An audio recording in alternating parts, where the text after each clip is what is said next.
On this episode of Booked on Rock, a journey through the revolutionary music from the man who is a master at using his art to challenge the status quo, Frank Zappa.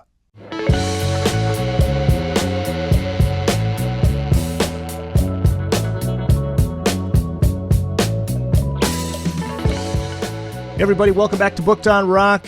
I'm Eric Senich. Bradley Morgan, he has returned to the show. It's been a while since he's been here. He was first on back in December of 2021 for his book U2's The Joshua Tree, Planting Roots in Mythic America. He is back this time to talk about his brand new book titled Frank Zappa's America. Great to have you back, Bradley. How you doing? I'm doing great, Eric. Thank you so much for having me. It's an absolute pleasure. As you say in the book, so many different opportunities to approach Frank Zappa's music. He's had one of the most expansive and dense catalogs in popular music, over 60 albums during his lifetime, dozens more after his death. So talk about your approach to his music in this book and how exploring his least understood and represented work helped you to get a full understanding of his legacy. Well, it's no exaggeration to say that I didn't understand this book until the moment that I finished it. Certainly, in some ways, it's a bit of a spiritual successor to my previous book that you mentioned, U2's The Joshua Tree. But I wanted to kind of wrestle with Frank as, for me, the embodiment of the musical and cultural figure who risked the most for his communicating the ideas of participatory democracy or freedom of speech, freedom of expression. But he's also someone with a lot of major cultural baggage as well. And when I first was thinking about doing this book, I wanted to approach him as a political commentator, but I didn't quite have that narrative through line yet. And it was by really taking a look at this period in the 80s, from 79 with the release of Joe's Garage to his death in 93, just exactly how he was kind of channeling his lyrics to be at first very indirect about who is causing a lot of the problems in American culture. And then as the decade went on, more direct, actually calling specific people out in songs. And when I was looking at the lyrics and the music that I'd grown up with, it was really at odds with the reputation that he had as someone who he was a provocative figure for sure, but there's lingering misunderstanding about his legacy that lumps him as being a racist, a homophobe, a sexist, and I just didn't hear that. And through his lyrics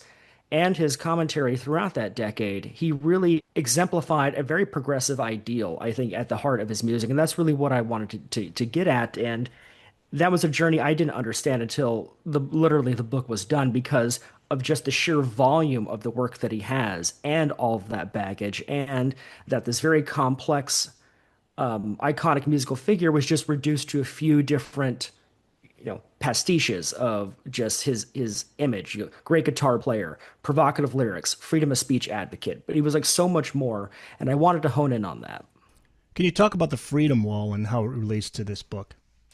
Yeah, so the Freedom Wall is this art installation in Chicago that went up in the early 90s by an art collective called Industry of the Ordinary, and one half of it is a man named Adam Brooks. He's a British man who was a professor at Columbia College at that time in Chicago.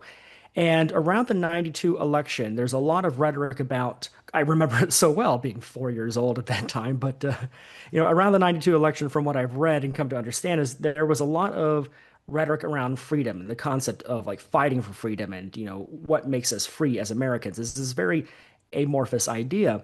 And so he wanted to take that idea and truly explore what freedom meant to different people. So the Freedom Wall, imagine a huge, like 72-foot tall vertical black banner that runs on the outside of an entire building.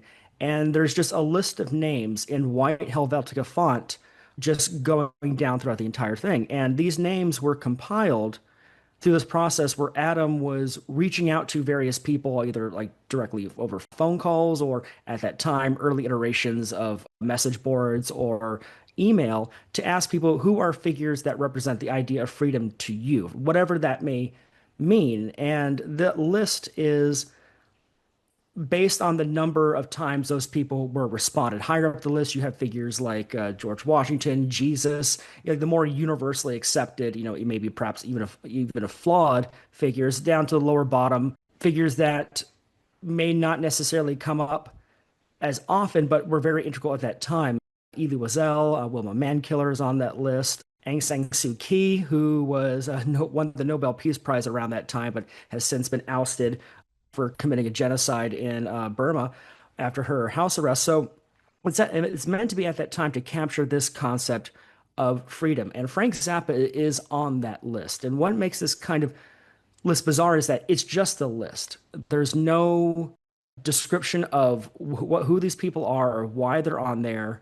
Some names are more familiar than others, but this list had always kind of fascinated me. And I write about that piece of art in the introduction. It was actually the last thing I wrote for the book when I was trying to figure out how to tie all this together. And it really spoke to me in a lot of ways. And unfortunately, you can no longer see that art installation in between where you could visibly see the work from like the L train on the on the side of the building.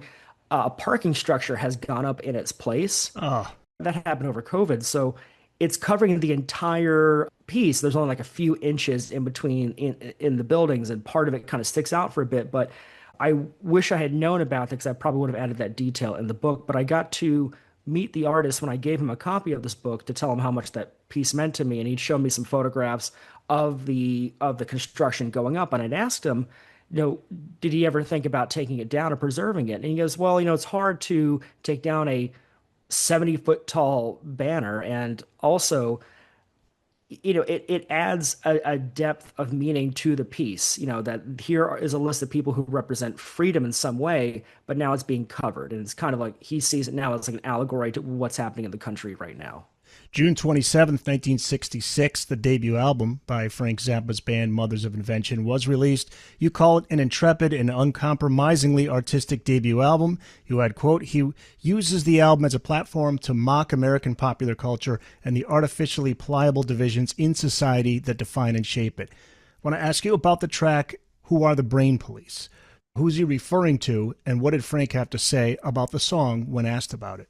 So the brain police is this concept that Frank had about people in society at that time who one of the biggest criticisms against Zappa as a commentator is just a type of cynicism and callousness that he might have for a certain member of the American populace. And for him, he felt a lot of people who were victims of American culture self-victimize themselves. And the brain police is that kind of internal, self-policing that we all do because we want to, make sure that we are staying within the guidelines of what's socially acceptable, whether, it's in a normal society or in a fascistic society. And there's one way that a lot of elements of fascism are able to creep in is because we do police ourselves. And so at a time when it's during the Johnson administration, several years after the Kennedy assassination, and that kind of future idealism that the early 60s had kind of inspired was making way for this something that was more paranoid, more authoritarian, and that was his way of capturing it, that a huge chunk of our path there is going to be driven by our own actions or limiting our own actions. Zappa released 8 studio albums between 1966 and 1969. That's amazing. Absolutely Free, 1967. 3 albums in 1968 were Only in It for the Money, Lumpy Gravy, Cruising with Reuben and the Jets. Another 3 in 1969, Mother Mania, Uncle Meat, and Hot Rats. As you get into the late 60s and the height of the counterculture movement, Zappa, you say, continued to release albums with varying degrees of conceptual themes and ideas. What were those themes and ideas during that time period? Well, the crux of the book mainly, and why my motivation for writing it was purely to focus on the years from 79 to 93. And the reason why was because albums and compositions released at that time were addressing the rise of evangelical Christianity's influence in American politics. In 79, you had Jerry Falwell and the founding of the Moral Majority that mobilized this voting bloc to then elevate Ronald Reagan to the White House, and 8 years, 2 terms of governing the country with a televangelist at his ear. And the reason why I wanted to go in that direction was because his commentary is very relevant now as we see a major political party has been co-opted by a far-right evangelical movement. But I even just only covering that, it was going to paint an incomplete picture of Frank because by focusing on this period and wanting to highlight the least known part of his career to elevate his relevancy, one aspect of that was that I needed to demonstrate that a lot of the values that he had been long held throughout his life. And while the book's main focus is on 79 through 93, there is that introductory chapter that goes into the first three Mothers of Invention albums from the 60s and, you know, his kind of dip of doing largely socially conscious work in the 70s. That's where he gets a lot of his reputation for his guitar work, or even some of his lyrics.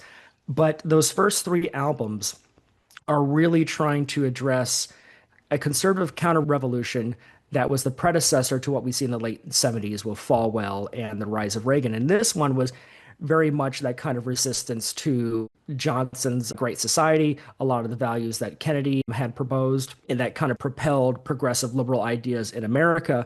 These are the kind of ideas that formed out of Barry Goldwater and kind of just weren't original. They had roots in a lot of early America First movements in the early 20th century, but those albums were meant to address that particular ideology and what feeds it. And oftentimes, in Frank's view, what feeds it is a type of control on the culture. And by the end of the 60s, you have Vietnam, you have a lot of other things, you have a whole new decade that's coming on. And even Frank, I'm sure, is wanting to move on. And so throughout the 70s, you kind of had this dip in albums that had a very large narrative that focused on that, and instead just random compositions or songs peppered throughout. And it's curiously also, the decade that really cements his reputation. But in order to tell that story about his work in the late 70s throughout the 80s, I needed to show that this wasn't just a coming to Jesus moment for him, so to speak, that this was something that he felt there was a return of something he had recognized a decade before.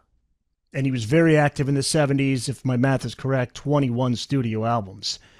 And on his 1974 album, Apostrophe, there's a track called Uncle Remus. And on this track, you write that it stands out for showcasing how Zappa continued to observe the failures over America's struggle to absolve itself of its original sin. He's addressing civil rights here? Yes, he's addressing civil rights and a lot of systemic racism that has underpinned a lot of American society.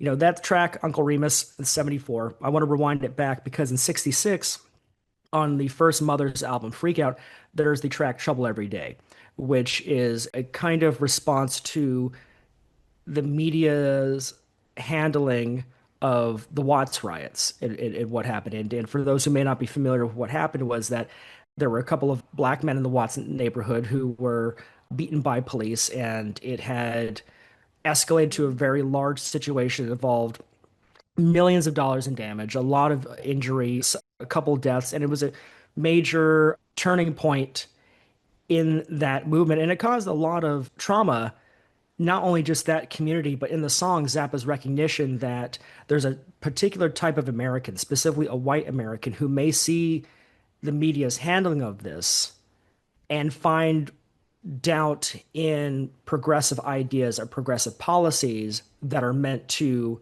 elevate everyone to a good standard of living.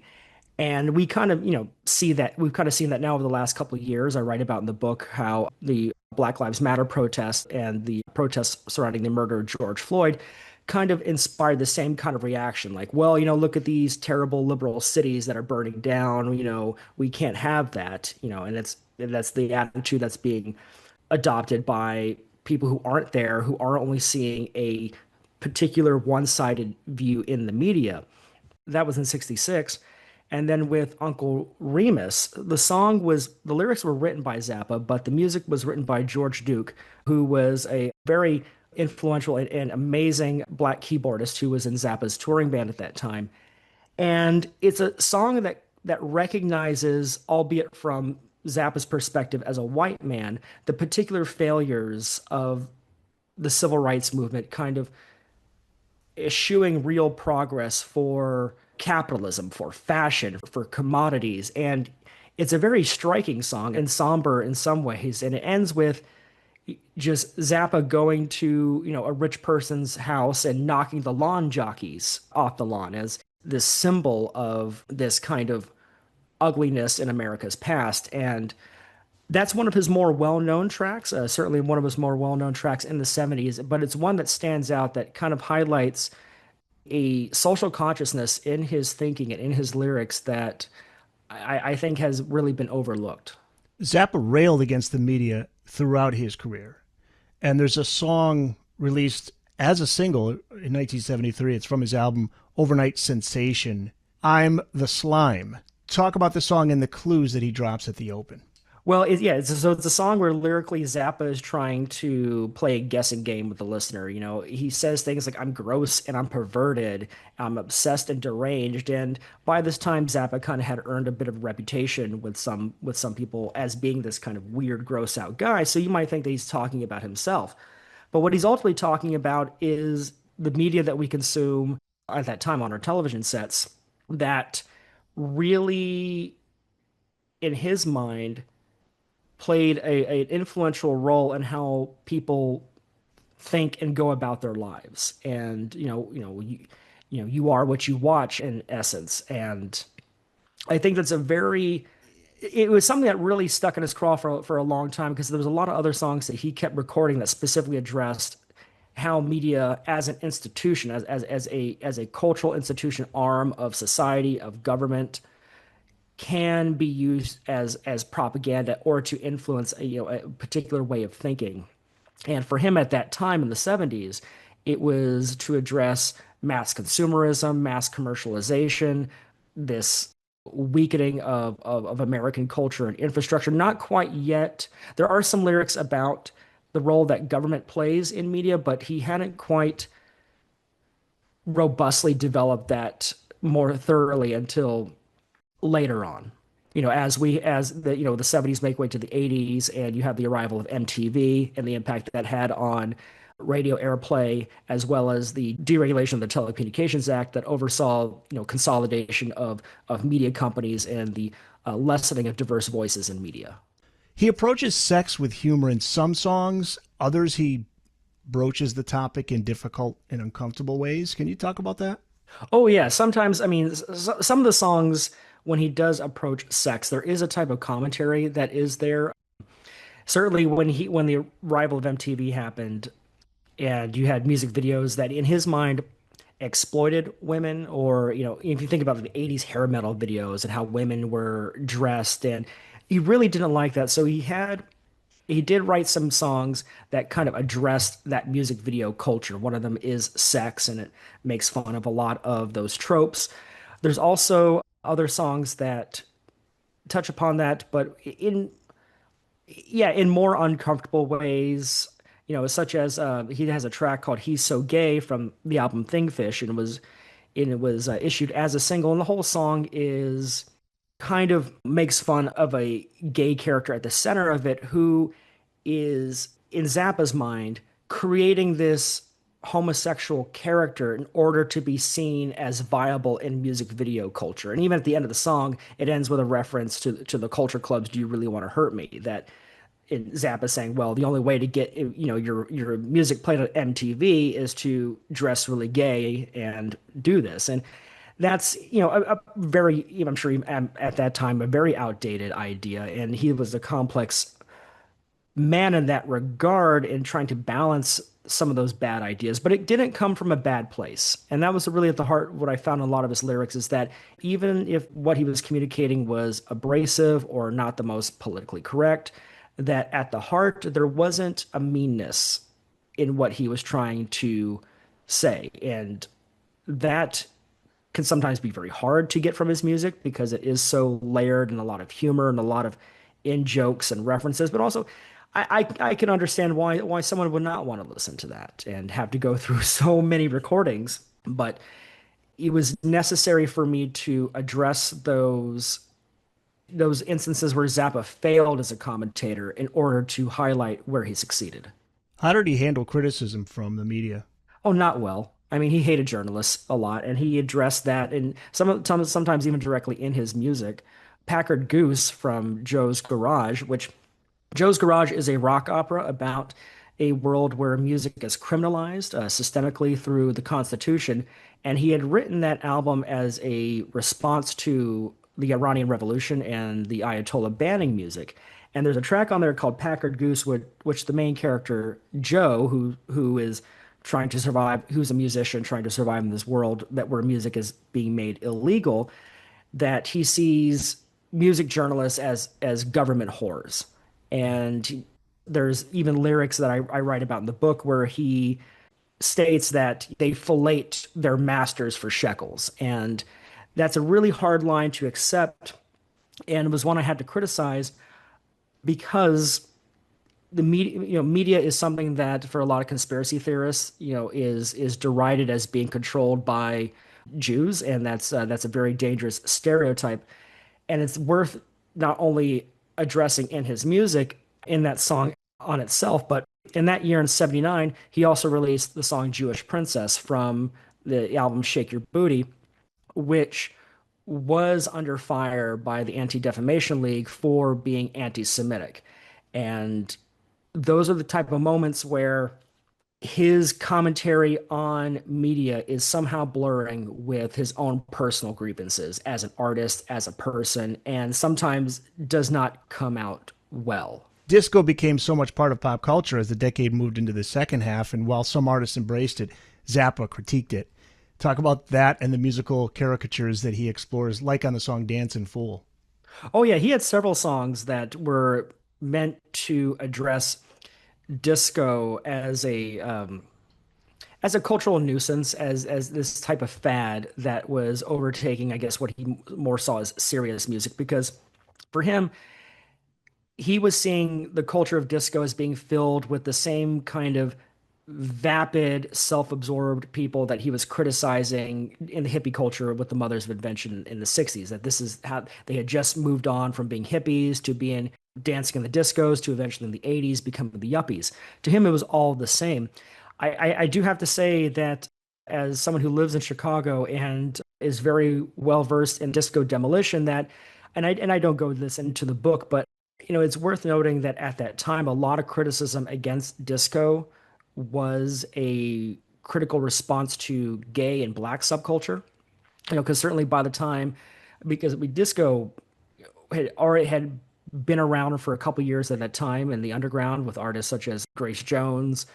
By the late '70s, as it became more of a fad, with things like Disco Duck, any kind of criticism really was just a kind of response to that oversaturation. For him, for Zappa, I don't think the criticism against disco was born out of the same sexism or racism or homophobia that led to things like disco demolition, which I mentioned. That's the second time I mentioned it. For people who aren't familiar, disco demolition was a day in the White Sox stadium where people brought disco records to burn, and it became this huge mess and throng of violence and everything. And it was all started by this really tacky local DJ at that time.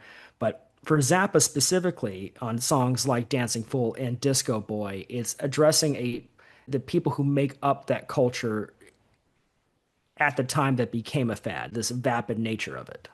He largely withdrew from making albums with overt political commentary in the '70s, but that would start to change by the end of the decade. Can you talk about the conservative counter-revolution that was starting to take shape again and how that would inspire Zappa to return to political commentary? Yeah, so Zappa was very, I last year I went to a concert where I saw a couple of Zappa alumni performing at a local club here in Chicago, Bobby Martin and Ray White. And Ray, I got to talk to him after the show, and Ray was telling me that he was somebody who grew up as the son of a preacher in rural Illinois, and we're talking about the book, and that because I was working on it at the time, as well as some of Frank's opinions on religion. And Ray had told me a story where there was a point where he was getting kind of uncomfortable saying some of these lyrics because for him, he came from a religious background and he had expressed his concern to Frank about that. And Frank said, I don't hate religion. I don't like the people who exploit it for profit. And that's for him really was the driving force. He didn't care what you did or what you believed or who you wanted to pray to, as long as it didn't interfere with the rights of anyone else, especially through violence. That was it was fine by him. But by 79, well, before that, so back in 76, when he had Ford beat Reagan in the primary for the Republican National Convention and going up against Carter, there was at that time this burgeoning evangelical movement that was disappointed that someone like Carter could become president. And by the time 80 rolled around and Carter was having these difficulties with the economy, with the conflict in Iran, also, that Reagan was then ascended the ranks as being, the one who will carry this evangelical mission forward and legitimize it in a way that it hadn't been before, bringing it from the fringes to the mainstream part of this political party.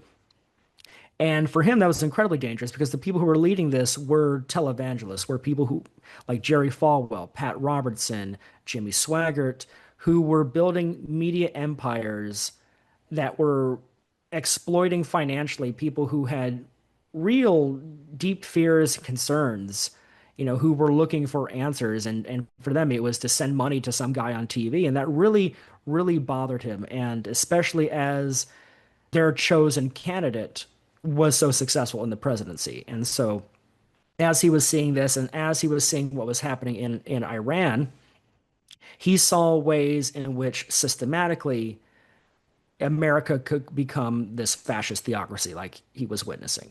Bradley Morgan is the author of Frank Zappa's America.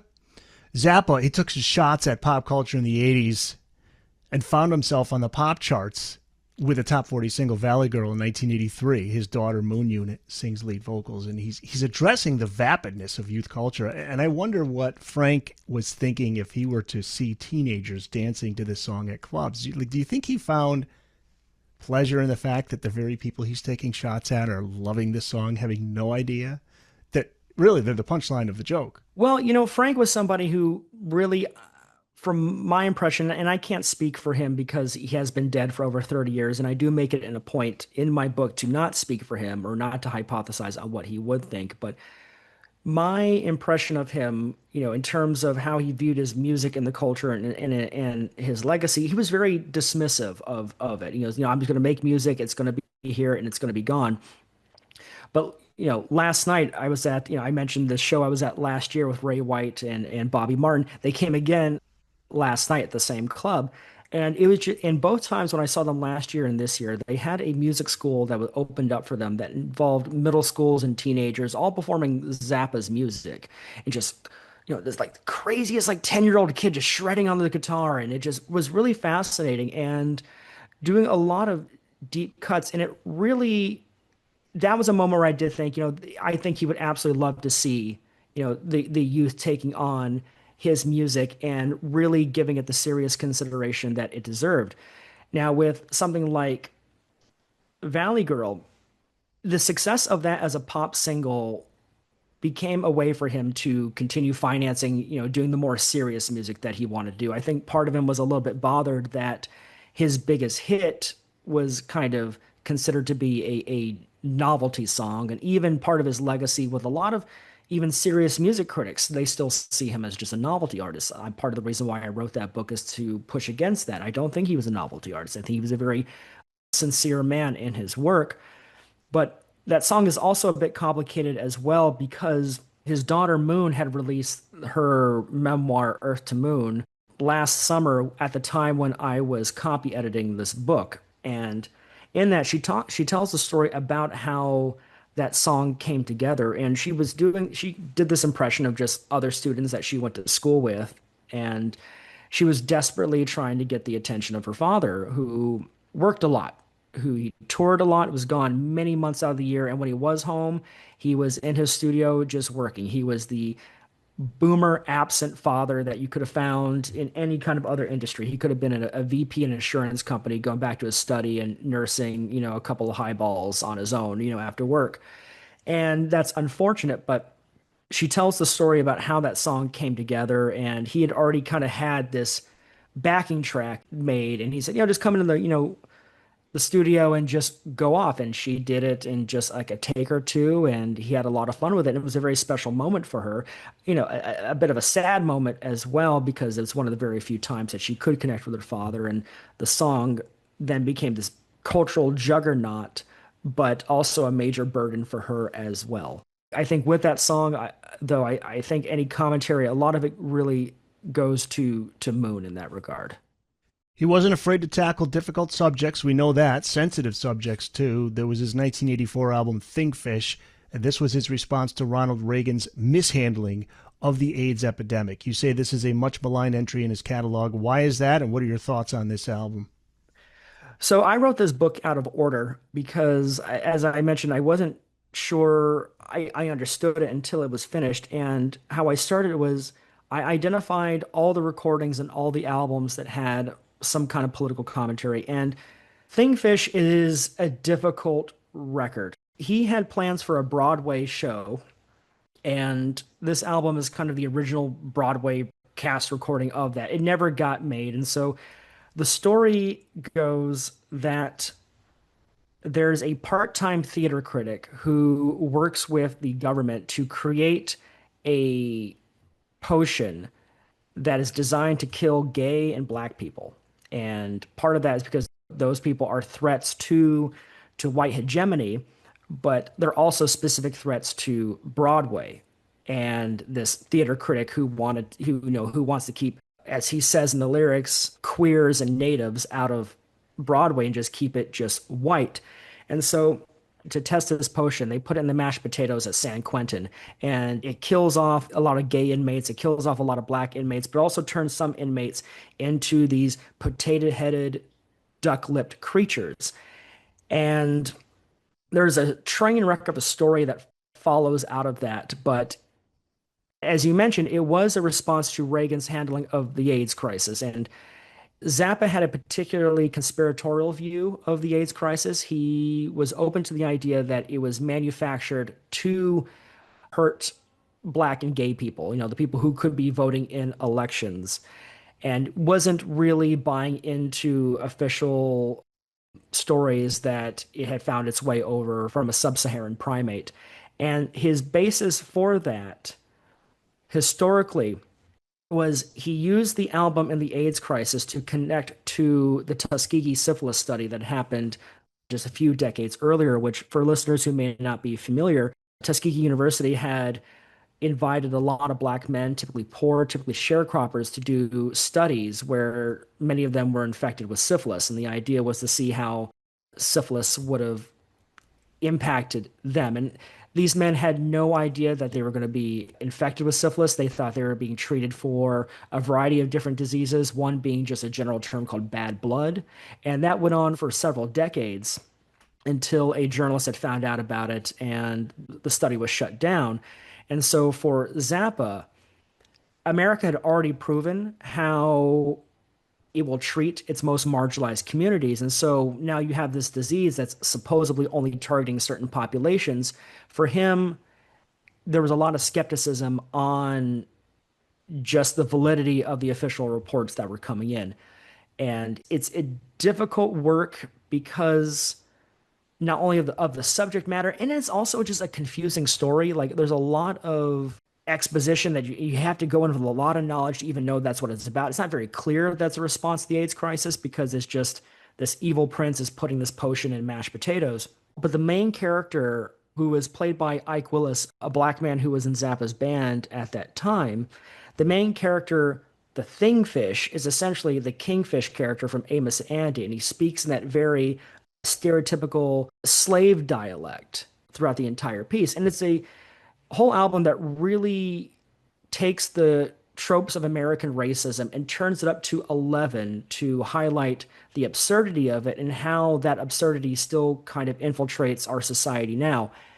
And it was one of the last chapters I wrote for the book because it was just so difficult and I needed to learn how to kind of approach that, but it was one I could not leave out because of the commentary that is communicated on the album.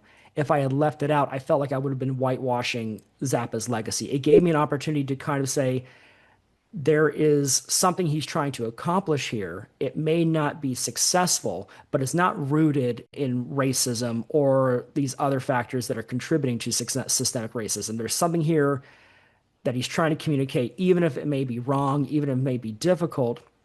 I couldn't let it go for my own convenience. It was an opportunity for me to really address Zappa's whiteness as a musician, my whiteness as an author, and use it as an opportunity to hopefully create more dialogue about not only that record, but Zappa's attitudes when it came to how America handled its history of racism.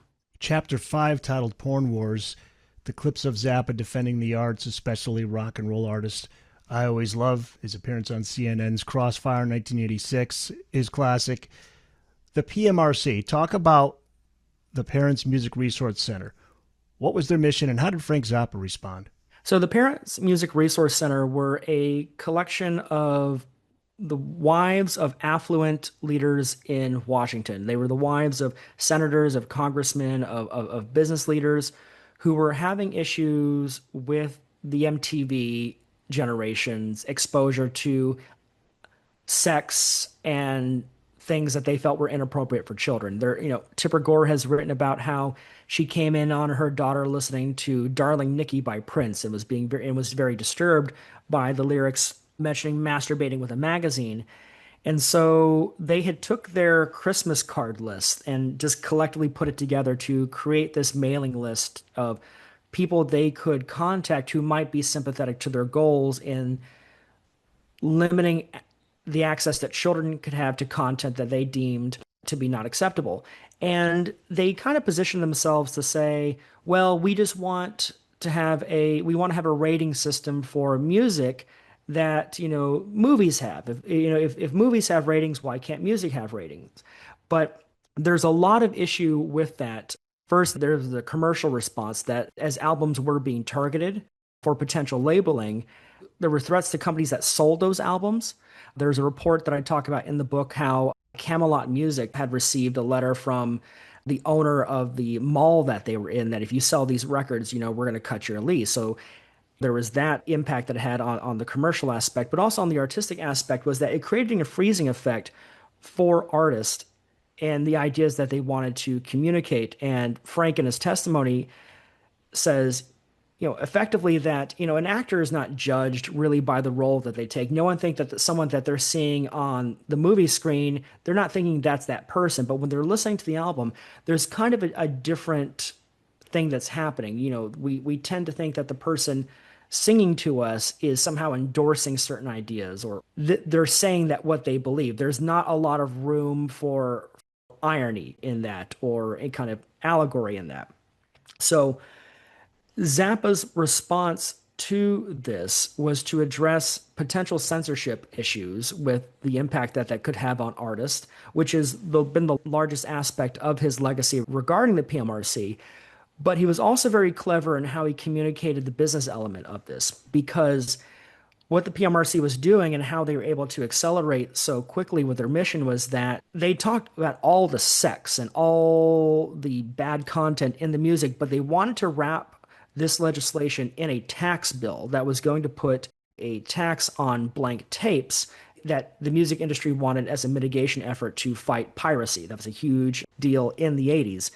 And Zappa had seen the culture war issue as being that poison pill that would get people to kind of swallow taking on a private tax that he felt that the industry should have paid themselves. I mean, if we think about today with a lot of the tariffs that are happening, who is paying for those tariffs? It's you as consumers. You're paying more for those products because these companies don't want to bear that kind of responsibility. And so he recognized that there was this kind of private tax being levied on American citizens without their consent, without their voting for it. And that was really at the heart of what his argument was. And he was right to do it because the PMRC was very limited in their scope and focus. They were only targeting rock and pop music. In the book, I talk about how a lot of representatives in the music industry and Zappa identified that no one in country music was being targeted. And it was no coincidence that one of the Senate leaders who was at the PMRC was Al Gore, who was the senator of Tennessee, and whose wife, Tipper Gore, was one of the leaders of the PMRC. I wonder how much these politicians were aware of how intelligent Frank Zappa was. I wonder if they even realized what they were going up against. I don't think they had any clue. I think they had in their mind that Frank was this big wild-haired guy. By this time, he had short hair, he dressed in a suit a lot. They carried their own projections. The other two figures who had testified at that hearing were Dee Snider of Twisted Sister, and Twisted Sister was a band that was targeted by the PMRC, but also John Denver.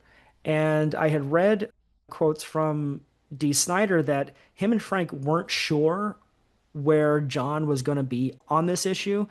He's kind of the all-American, kind of just good guy. And there's a lot of projected onto him that, like, well, he's going to support, the PMRC because he is this wholesome guy. And he absolutely didn't. His statement is actually probably the most fiery of them all because he equates the motives of the PMRC to be like the book burnings in the Third Reich. And what's kind of fascinating about this is not only did that surprise a lot of people that John Denver was going to have that view, but there's a great oral history that a writer named, I think his name was Zach Schoenfeld, that did for the PMRC's 30th anniversary in 2015. And he interviewed a lot of the people who were there. He interviewed Candy Stroud, who was a public relations expert who supported the PRC, Susan Baker. Gail Zappa speaks in this oral history project in lieu of Frank, who had passed away by then. And there's a quote from, I think it may be Susan Baker or someone from the PMRC, who, even though John Denver had made these comments, they still thought of him as, oh, he was just such a sweet, nice guy. But Frank, he was just so mean and just so awful. I don't have the direct quote, but they still even thought of him as very offensive, even though his position was, I'm okay with printing lyrics and I'm okay with giving parents more consumer information to make informed decisions about what they expose their children to. But we need to find a way to pay for it that is not a burden to American taxpayers. And 30 years later, we was still kind of seen as the provocateur, the one, the one you had to watch out for when really, no, not at all. When Frank Zappa passed away, there was a powerful tribute published in the New Yorker on December 20th, 1993. You cover in the book. It was just over 2 weeks after Zappa died. It was written by the Czechoslovakian activist and writer Václav Havel. He served as the last president of Czechoslovakia from 1989 until 1992. He and Zappa met in January of 1990. First, can you talk about that meeting, their relationship, and what Havel says in that tribute? So Havel was president of Czechoslovakia until 1992. Then it became the Czech Republic, and he was an activist in the Soviet Union in Czechoslovakia who helped draft this thing called Charter 77, which was kind of a charter document of like how we democratize and make things more free. That's a very oversimplified way to describe that. So if there's any historians listening, I'm very sorry, but it was their kind of blueprint to make Czechoslovakia and by I guess the rest of the Soviet Union to be more democratic. And Zappa's music was really inspirational to a lot of those people at that time because of the messaging in his music conveying ideas of freedom. And I find that so fascinating because at that time he's being criticized in America for juvenile lyrics, for being a novelty musician, for not really having anything intelligent to say. I've heard many times over the years, I like Frank Zappa's music, but not his lyrics. And here is a country of people who are actively being repressed, really admiring him for that. And him and Jimmy Carter were actually seen as the two biggest enemies of the state in Czechoslovakia because of what they were saying. And as the Iron Curtain was falling and Frank was kind of getting more respectable, by the late 80s, he was shifting away from rock music. His final tour was in 1988. He put out his final rock album in 88 called Broadway the Hard Way.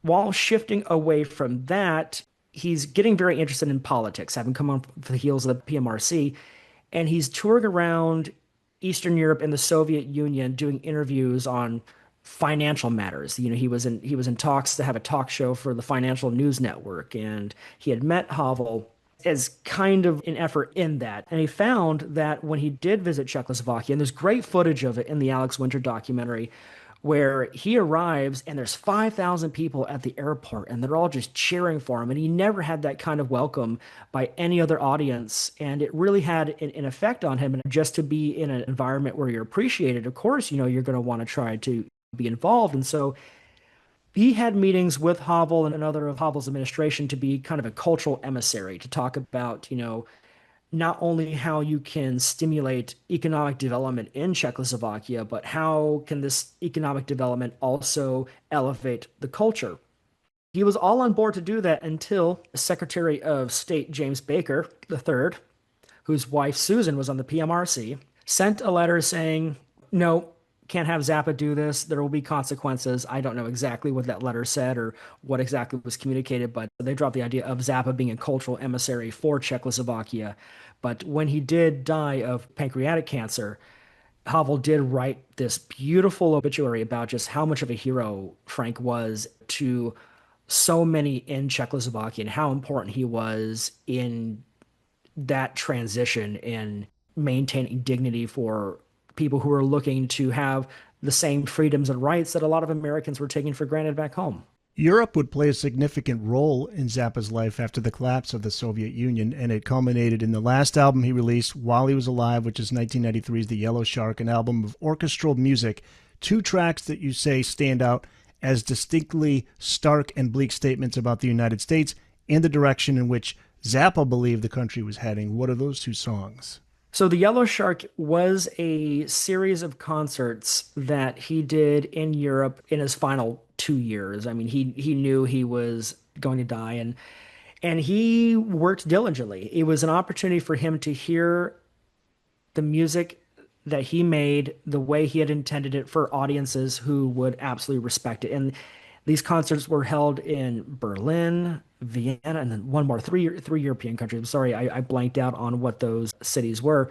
But the orchestra was called the Ensemble Moderne, just avant-garde musical work and did orchestral versions of it. And there's a lot of older compositions that got that kind of work. And they even did one of Zappa's synclavier pieces, G-Spot Tornado, and turned it into a orchestral work that capped the whole concert because it was one of those pieces that Zappa believed could not actually be played by humans. So if you go on YouTube and look up G-Spot Tornado, it's an incredible performance because not only are the musicians really adept, but there's two performers dancing on stage and it's just incredible. But there were some tracks on that did have lyrics, despite that the album is largely orchestral instrumental music. The first is a reading called Food Gathering in Post-Industrial America in 1992. And it's a reading by a woman named Hilary Sturt, who I think played viola or violin in the ensemble. And she's talking about a post-industrial wasteland where just toxic goop is everywhere because all these factories have just dumped all their sludge and everything, and people are just eating foam packing pellets. But by the end of it, there are lines that there are wild abandoned children who are feasting on each other because of abortion being banned several years ago. And that's rather striking because it's a whole piece that talks about this environmental capitalist post-industrial nightmare. And it's an awful setting to be in. But by that final line and the delivery and the way that Hillary delivers that line about the total ban on abortion, you know exactly who is responsible for these conditions, for this environment. It may not be explicitly said, but it's there. And it's an incredibly powerful piece. And the other one is powerful in different ways. It's a piece called Welcome to the United States, and it's a musical reading of an immigration form. And it starts off with this German fanfare, and one of the German men in the ensemble is reading questions from this form. Did you come by land? Did you come by sea? Have you been convicted of these crimes? And as a response to each of these questions, there's some type of like musical motif that the ensemble performs. So when there's a comment, I think about espionage, there's a brief orchestral point where they play Louie Louie by the Kingsmen. I can't remember exactly where that comes in, but it's kind of funny. But at a certain point, there's questions about between 1939 and 1945, were you involved in this and that? And it's very dark and the music starts just turning, creating something that sounds very awful. And as he reads these questions about, were you involved in, essentially, the Third Reich and the Nazis tirade through Europe, one single solitary man at the end of this piece says yes, then the leader of the German ensemble says, welcome to the United States. So it's a weird kind of interpretation of a document form that, with its musical cues and the German leader, is meant to kind of create this idea of this type of authoritarianism that we'd seen in Nazi Germany start to creep its way into America. Frank Zappa, one of the most fascinating figures in music history, rock history, and in this country's history. His legacy, how are his ideals still relevant today?